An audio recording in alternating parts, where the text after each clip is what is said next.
Hey, welcome back to the channel. My name is Chris with CF Media. Today I want to talk about Micro Four Thirds, why I use them, and how my experience is using them compared to shooting on Super 35 and full frame cameras. So, Micro Four Thirds. Some people say Micro Four Thirds is dead. Clearly, it's not.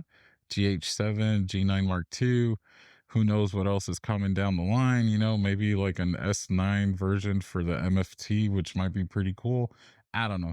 But I shoot primarily on the S1H, the BS1H, the EVO 1, and a pair of G9 Mark IIs. So I want to talk about why I use those kinds of cameras, why do I use one over the other, and things like that. So with Micro Four Thirds, one of my favorite things, absolutely hands down, is just the size and I think the ease of use, right?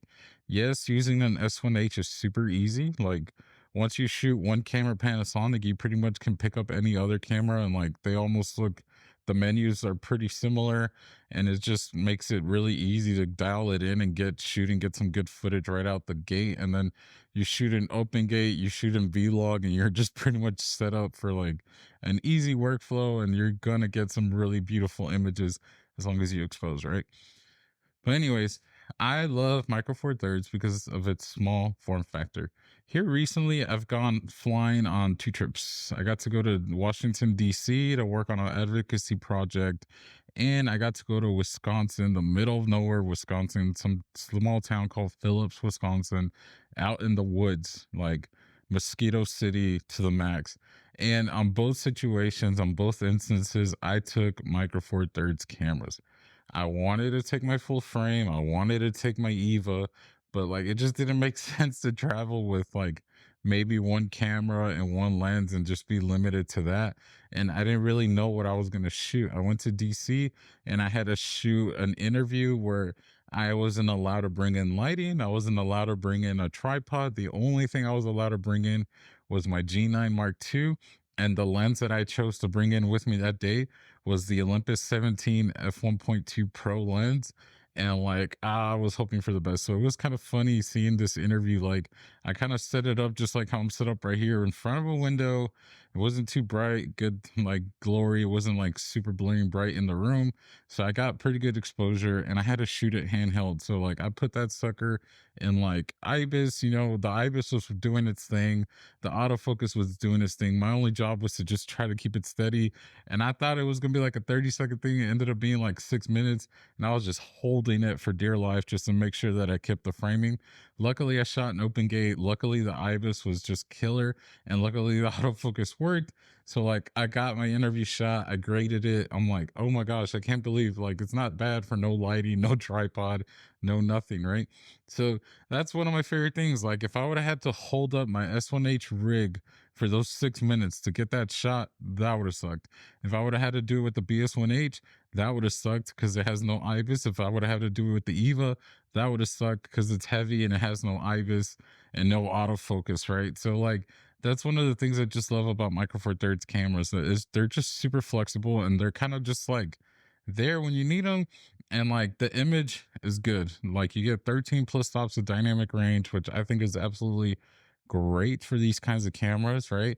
And the scenarios that I'm shooting, like, here and there, it's like a super contrasty, like high dynamic range scene, and the camera does like it does what I needed to do. Like I shoot a lot in the woods where I'm outside and I'm trying to get like, background sky, blue sky, not white because I hate white skies, but like blue colored skies. And then like in the like under the greenery, like under all the trees, it's like super dark, and like it gets me the image that I want, and I'm able to like, either pull the highlights, pull the shadows, and like just get it to where I need it to be.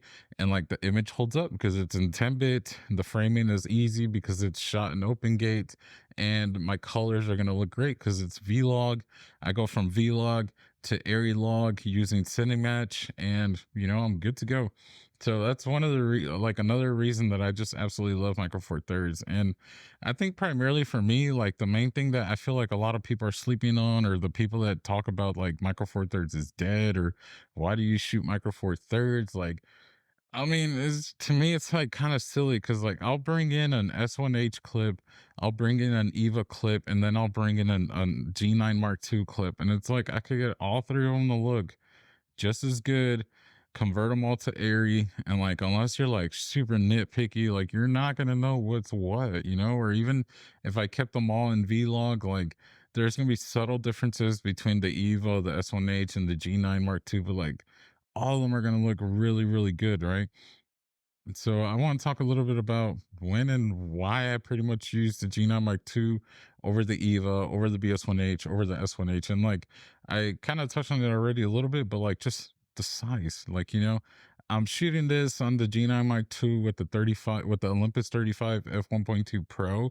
And like this setup is tiny. I could see myself. I know I'm getting like, you know, pretty good, really good autofocus. It's a f1.2, so like I know like the background's a little blurry, but I'm still in focus, and I know the image is gonna look great because it's in vlog, right? But like, let me just show you a little bit of a size difference here. So, just for me, like on a typical day, I'll shoot like, you know, when I know that I'm shooting for vertical and horizontal, like that's primarily when I take out the Micro Four Thirds cameras, and like this is the G9 Mark II, and then here's my Olympus 12 to 40 f2.8.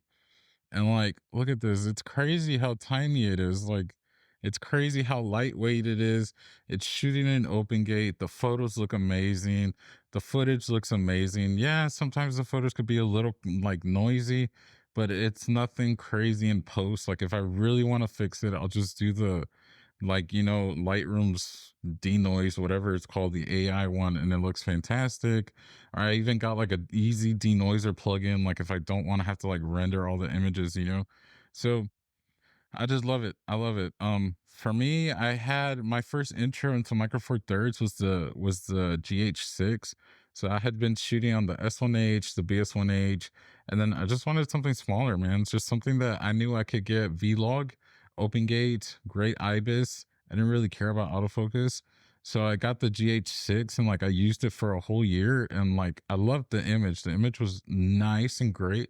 My only thing with the GH6, and I feel like it might have been for some reason my camera, because like I've talked about it before in groups, and like no one seems to share the same like insights as I do. But like my camera was super heavy in the color noise. Like every time I brought in the GH6 footage, I could let it slide, but like I could see the noise in the footage. And yes, I was exposing properly. I was shooting with dynamic range boost on all the time, but like it was just color noisy. It wasn't even like just grainy. It was just like really color noise. So I would either have to just kind of let it slide or use like neat video and get that fixed in post. And like, you know, it just kind of slows me down. Now with the G9 Mark II, with the ISO being at 500, um, I'm happy that it's at 500. It's still a little bright sometimes when you're outside, so you do have to use heavy ND sometimes, but like it's way easier to use than 2000.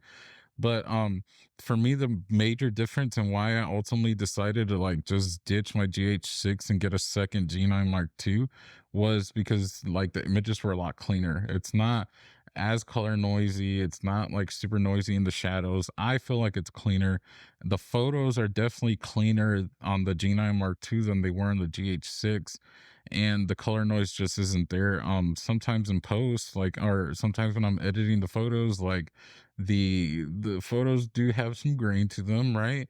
If I really look, they might have some color noise, and that's when I decide if I want to get it fixed with like, you know, denoise, or if I just want to let it slide. And sometimes I let it slide, my clients don't notice. Sometimes I fix it, my clients don't notice. So I think that's something that I need to just really hit on. Like, you know, someone once told me that's like way smarter than I am in business, has been doing this a way longer, shoots on way more expensive cameras than I do. He told me, like, there's two sides to everything. There's me, the artist, and then me, the businessman, you know?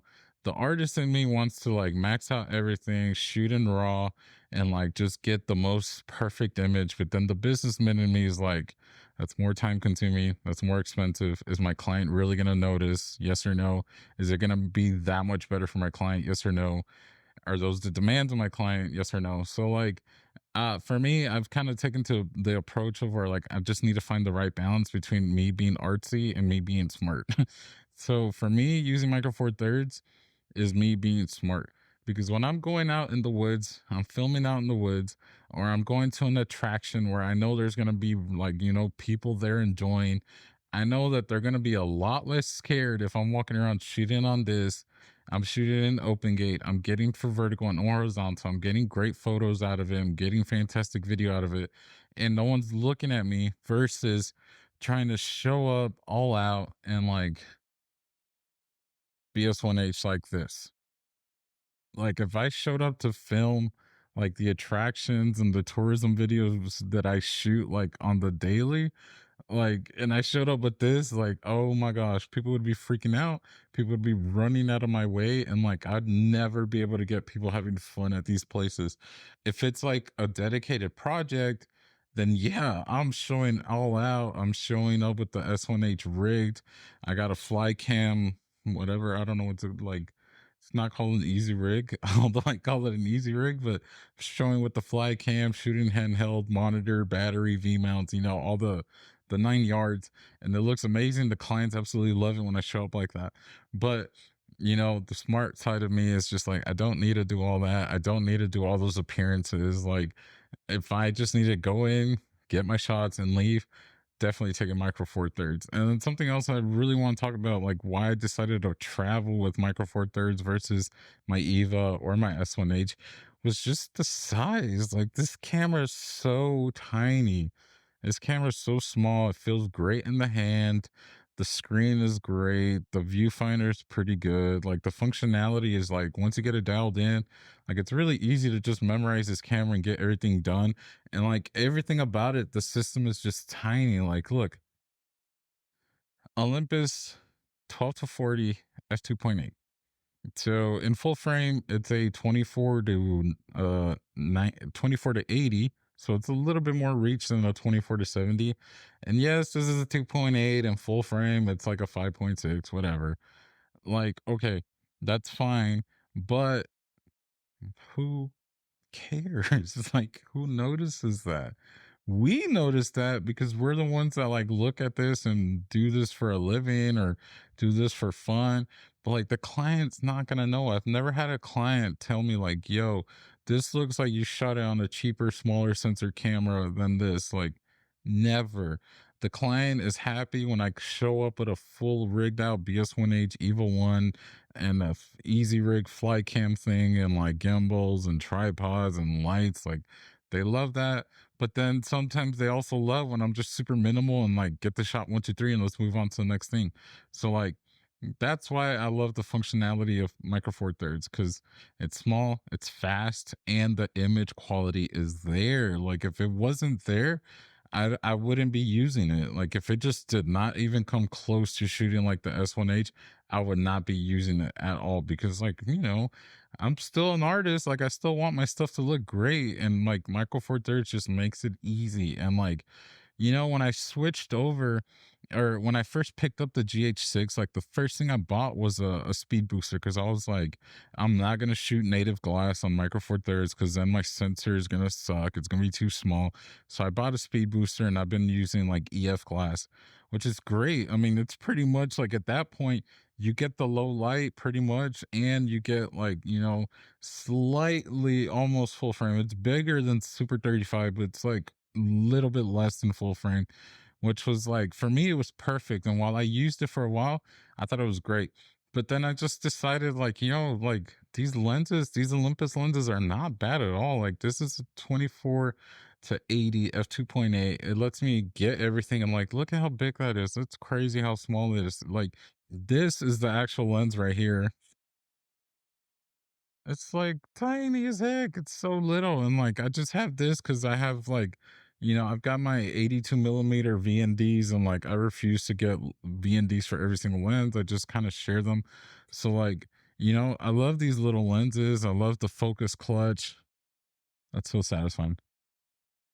I love the focus clutch, and the image quality is just like amazing. So this compared to my full frame Sigma 24 to 70,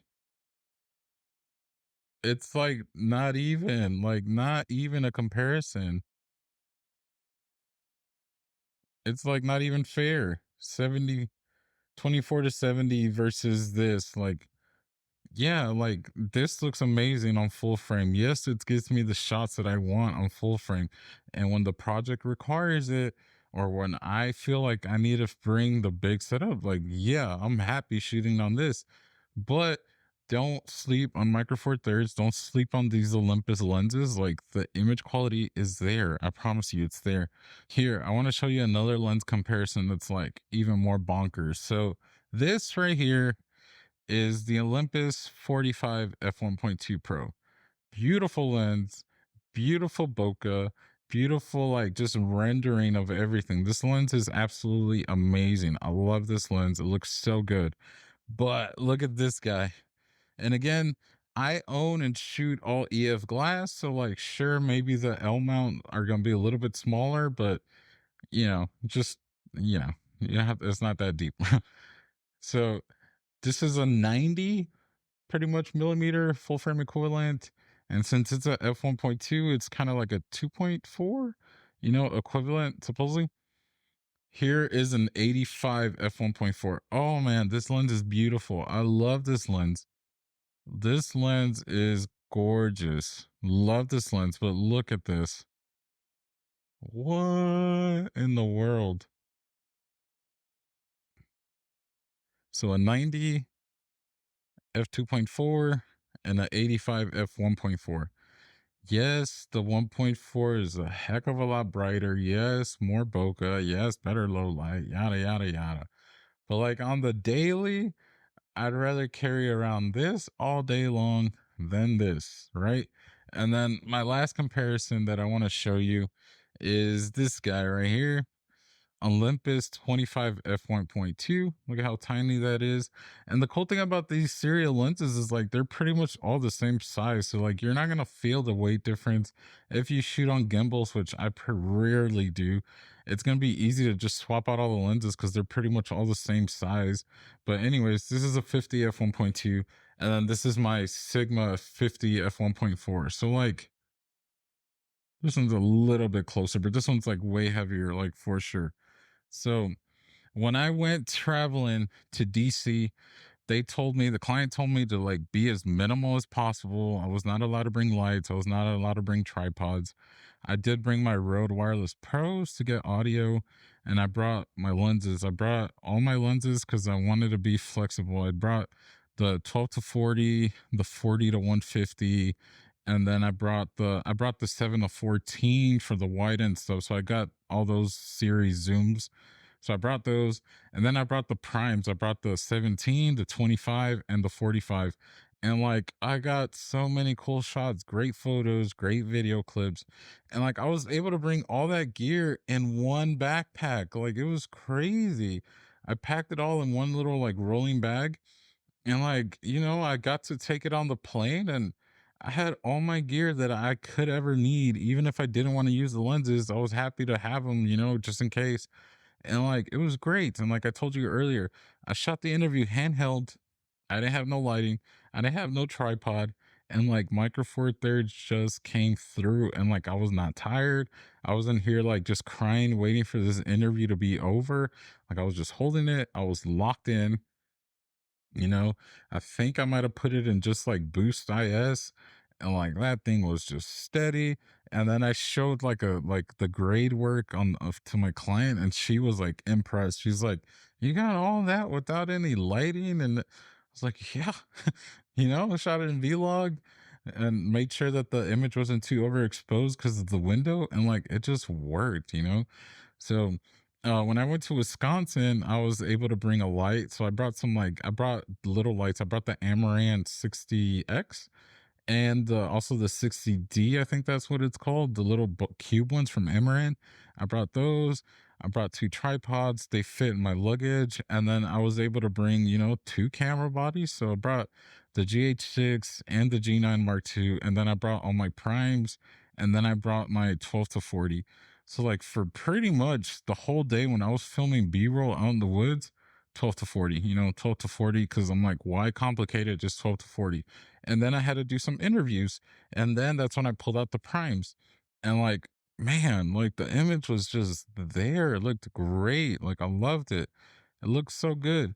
So And then I've even done like more of a formal interview setup where I had a couple lights set up, I had audio set up, and like I thought the image just looked great. And unfortunately, like I said, I had the GH6 and it might have just been my camera. It was color noisy. So like when I compared the image, like I could tell that like one was the GH6, one was the G9 Mark II, and I could tell that the GH6 on the wide shot was way noisier than the G9 Mark II on the tight shot, right? But I have since just ditched the GH6. Now I'm rocking a pair of two G9 Mark IIs, and like I'm happy. The cameras work the same, they're set up the same, same image quality, no noise, no color noise. Like it just looks great. So I had the GH7 pre-ordered and I was stoked. Like I was stoked. Like as soon as I saw the video, I was like mind blown. I was like 32-bit flow audio, what? Log, what? GH7, what? Like, to me it was perfect. It was like a G9 Mark II, but in a GH6 body with autofocus and like, all the top of the line stuff. I had it in my box. I had it pre-ordered. Then I decided to cancel it and just get another G9 Mark II instead and just rock that. Why did I do that? Because it goes back to, what I said. I shoot full frame, I shoot Super 35, and I shoot MFT. If someone only shot MFT, I would say get the GH7, no doubt. Even I feel like one day I'm going to get it, not anytime soon. Maybe like, when it comes down a little bit, or maybe when it's on the used market, I'll get it. But for me, if somebody's shooting like MFT, like primarily, I would be like, yo, get it. And even if like you don't shoot it, but maybe you've got like adapted glass, I'd be like, get it. It's going to be an amazing image, looks fantastic.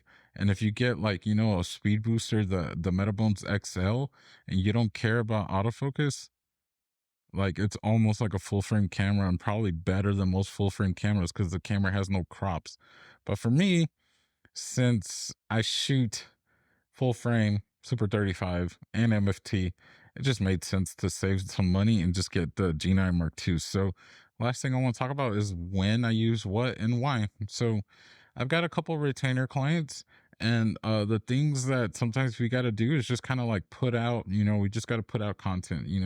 They got an event going on, go film it, put it into a reel, take a couple photos. We just want to share that online, or go visit an attraction, make a couple reels. We want it vertical, we want it horizontal, get a couple pictures, put it online. When I have projects like that, that's when I'm shooting MFT, and I'm taking my 17 of, or I'm taking my 12 to 40, I'm taking my 7 to 14, maybe a prime just in case it's like really dark. And like that's it. I don't shoot speed boosters anymore because it's just easier to have this small little setup in my hand than, a big EF lens and having to swap out and then speed booster this. When it comes to autofocus, I don't know. Like I came from Sony. I switched to Lumix, and like Lumix taught me how to manual focus, and I've been manually focusing like up until this year. Like I've been shooting on Lumix for the last 2-3 years, and up until this year when I got the G9 Mark II was the first time I like tried using autofocus again. And like I'm like, yo, like this autofocus is dope. Like it's good. I'm using autofocus right now, but when I'm shooting behind the camera, I don't know. Like I use it 50-50. Like I might use autofocus, but then it's not doing what I wanted to do. So then I put it into manual, or I might use autofocus and lock it, or I don't know. I feel like I'm just using it 50-50. So for me, a camera with like perfect autofocus, because that's all I'm going to use, like I don't care. For me, the G9 Mark II spoils me with the autofocus. And yeah, that's pretty much it. But, anyways, when I have those kinds of projects, I use MFT. When I've got a project where it's like, hey, it's a little bit more higher end or more budget, or, just the project calls for it, I'll bring out the S1H, the BS1H, the EVA. And then even then, like most of the time when I'm filming interviews for like my corporate brand stories, got the BS1H on a tripod. I might have the S1H, I might have the EVA for a different shot. I might have all three just cuz. But like here lately, over the past like maybe month and a half, I've been just trying to shoot just MFT with these Olympus lenses just to see if like I have to be that snobby, and like honestly, I feel like I don't have to like bring out the big guns all the time. And also I don't feel like I'm like, okay, like I'm just all small and compact and that's all I want to shoot now. Like no, like no. For me, and I've got those projects where it's like, hey, like we know for a fact you need to take photos, you need to take vertical, horizontal video, and like this doesn't need to be a cinematic masterpiece like MFT all day long. Or when I know I'm going to be in a small space, MFT all day long for interviews. Or if I don't know. Maybe if I just straight up just want to shoot on MFT, then there you go. Like I've got great primes now for MFT, so I feel like the low light and the which that doesn't matter. I'm always lighting stuff anyways. Like uh or maybe like the bokeh or the the background. Like I feel like what MFT gives me on these 1.2 pro lenses is like it's perfectly fine. It looks great, it looks natural. I got stuff in focus and I've got a nice background blur going on. Like it's fine on projects where like I want to show out or I need to show out, or the project calls for it and I feel like it needs to be full frame or the eva, then that's why I pull it out. So if you shoot MFT the whole time, all the time for everything, there's nothing wrong with that because Lumix has got it going on. Like the image looks great, colors look great, the functionality of the cameras are there. There's a ton of lenses that make your life a lot easier. For me, I shoot Olympus lenses because I love that they match as a set. It's like almost like having a set of like cinema lenses because they got the manual focus clutch, the colors all match. They're pretty much the same size and weight in terms of the primes, and I think they all look fantastic. They all match up really, really well between like, I've got the 17, 25, and 45, and they all look the same, minus the focal length difference. I love them. The zooms are fantastic. You get 12 to 40, 40 to 150. That lens is beautiful. I use it a ton for video and for photos. Love that lens. And then I also recently picked up the 7 of 14, which now when I need wide shots, because I have a Sigma 14 to 24 f2.8, thing is massive. The thing is massive compared to the 7 of 14. Like, yeah, I'm putting the G9 Mark II. I turn on the standard digital IBIS or digital stabilization, put the 7 of 14 on there, and like it looks amazing. It looks great. It's wide. There's no wobbles. It doesn't look like Jello on the S1H with the 14 to 24. It just looks like Jello sitting no matter how steady I try to keep the shot. So yeah, on set, I'm using S1H, BS1H, just because those two cameras match. They both have OLPFs, same image. I use the Eva because it's more of a like a all-in-one solution, and the image is just beautiful. It looks so good. When I'm shooting interviews, I've got the S1H or the BS1H on the wide. Then I've got the Eva on the tight because it just looks so much better on skin tones. And if I'm not shooting full frame or the Eva, the S Super 35, then on the G9s, they look great. They look great. And I've been using them back and forth in and out of projects, blending all the cameras together. And I feel like it all fits. It all fits. It all looks good. It's all easy to work with and they all match.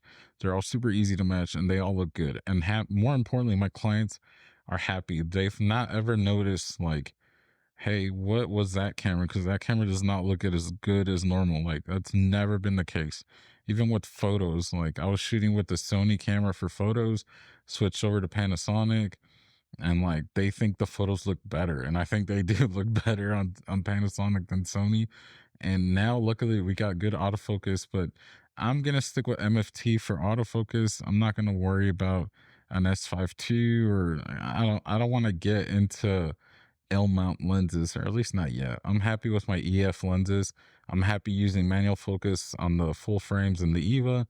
And then if I do need autofocus, that's when the MFTs, the G9 Mark IIs come out. But anyways, all this rambling just to say, MFT is not dead.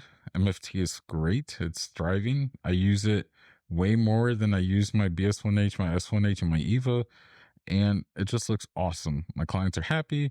I'm getting more work, and I'm shooting on MFT pretty often, and everyone's happy and I'm happy because everything's smaller, lighter, easier to pack. I could take more stuff, have more options, and I don't feel limited.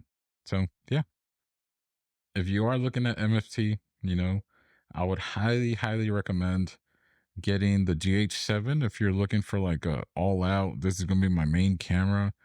But if not, you could get a G9 Mark II. It's just as good. And for me, it's like not overheated. And I've been shooting this whole summer in Alabama. It's been like 90 plus degrees every day. No overheating issues. I've been fine. You might get a used GH6. Maybe you'll have more luck with the image than I did in terms of color noise. Um, yeah, but you can't go wrong. None of these cameras, you can't go wrong. I still shoot on the Eva. The Eva's old, but the image is beautiful. That's why I use it. I shoot on the S1H. It's kind of old now, but the image is beautiful. That's why I use it. And the BS1H is awesome, fun camera to use as well. That matches my S1H. But here lately, I've been using MFT, the G9 Mark IIs, a lot more than the other cameras that I have. So yeah, that's all I wanted to say. And if you like this video at all, give it a like, subscribe, or not. I'm just here to just talk to the camera and have some fun. And I'd really need to get back to editing actual projects. Well, anyways, thanks for watching. See you in the next one. Take care.